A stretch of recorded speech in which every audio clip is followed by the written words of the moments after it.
So today we had the first game of Unrivaled, and this was a league that a lot of people are expecting Kelsey Mitchell to dominate in. I'm not one of those people. I'm going to be very real here. I'm not expecting her to dominate. As of right now, Mist and Laces are playing, but she had a very poor first showing. But again, look, first game doesn't really matter, nor does how well you play in Unrivaled. Like, I remember literally watching Unrivaled last year and thinking to myself, watching Aaliyah Boston struggle. And I'm like, she is here to get in shape for the season. And what did we see? We saw, Aaliyah Boston running up and down faster than ever before, sprinting, playing point guard, taking it up. We're seeing all the things she kind of learned in Unrivaled. Even though she was bad in Unrivaled, we saw what she learned to help her in the W season. And that's the thing with Kelsey Mitchell. So for her first game, it was a struggle. She got blocked more times by Alana Smith than she made field goals. She was 4 of 13 from the field, and her last 3 points was a garbage time. Three where they just left her wide open because they just went down and scored the last basket. It was 70-53, I think, and they just went down and scored the last basket. It got to the stage where people are now memeing. Kelsey Mitchell on every drive. They're now memeing about her, running into Alana Smith every single time. 1,000 likes running into Alana Smith. She got swatted more times by Alana Smith than baskets she had, which isn't ideal. As you guys can see, the Hive thought it was a great idea. Their tactic was, we are going to just run to the basket every possession, and they got swatted 9 times. They got swatted 9 times in the game. And in fairness, they had 7 themselves, but they had Ezzy McGregor on their team, who had only 3 of 7. But I thought Kelsey Mitchell was really poor. I thought the whole Hive team were really poor. I thought Sanaya Rivers was horrendous. They cut to the coach for the Mist, something O'Brien. They cut to him, and he's literally there being like, whenever Sanaya Rivers is on the floor, we're posting her up. I'm like, oh shit. Fair enough. This is their defensive specialist being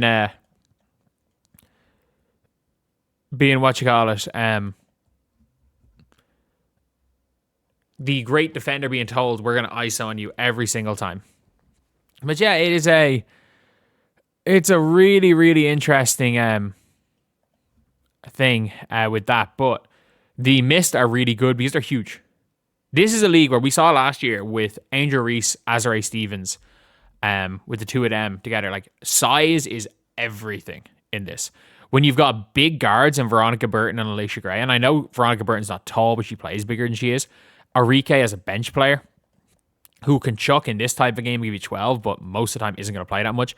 Then Alana Smith, who gave you 10 points, 5 blocks, and 6 boards in 11 minutes. With Leah Rue, who came in and swatted. I can't remember who she swatted. It might have been Sonia Citron. Sonia Citron struggled as well. I thought she really struggled. On the defensive end, she got cooked by Alicia Gray.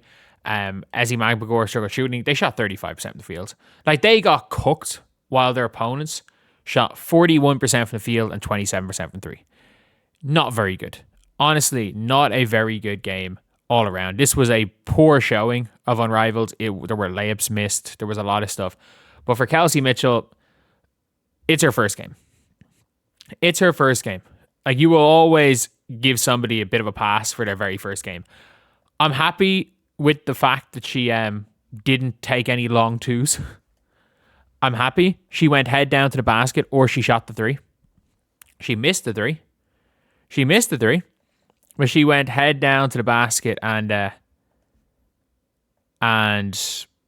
just took shots. Like, that is what you want from Kelsey Mitchell. You want her to be aggressive. You want her taking it to the basket. You want her going and shooting the 3 instead of the long 2, because she does have that tendency to shoot the long 2. So there are positives in terms of the process. I don't look at Unrivaled For any player, by the way. I'm not going to look at Unrivaled as a outcome-based thing. I don't care who wins Unrivaled. I don't care who wins game after game. I'm going to look at it as a process, and I'm going to look at how players are improving in certain things they're going to be weak at, how players improve as time goes on. I don't necessarily really care about makes or misses. I don't care about any of that. Because if we look at it as an outcome-based, then it just turns out which player hits. It becomes a case of who makes or misses shots in a 3v3 setting, which doesn't actually necessarily translate to a 5v5 setting. It's about what translates. Why last year, even though Aaliyah Boston was absolutely terrible on Rivals, she was garbage. I was looking at Aaliyah Boston, I'm like, okay, what is she doing? She's running the floor more. She's getting in much better shape. She's struggling, but it doesn't mean that what she's doing is not going to translate to playing for the Fever. Again, Lexi Hull is going to do Lexi Hull things.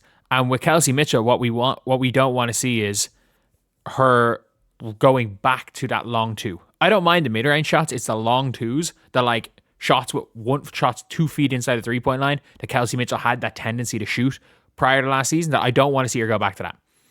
And that's kind of the one thing obviously you'd fear, is that is a shot that's going to be wide open on Rivals the entire time.